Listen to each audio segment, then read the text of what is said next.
অনেক ভালো লাগছে যে সোহাগরে আজকে সোহাগ জেলখানা থেকে বের হবে, আমরা ওকে নিতে আসছি, আমরা ফুলের মালা নিয়ে আসছি, সোহাগের সম্মানের সাথে আমরা এলাকায় নিয়ে যাব এবং কি নেক্সট ডে ওদের ভালো একটা অনুষ্ঠান হবে, আমরা এই আশায় আছি।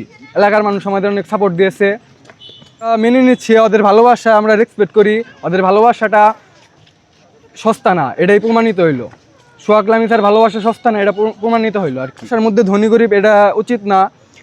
কিছু কিছু ফ্যামিলি আছে এরা ছেলে মেয়েদের ভালো চায় না, ভালো চাইলে এই কাজটা করতো না।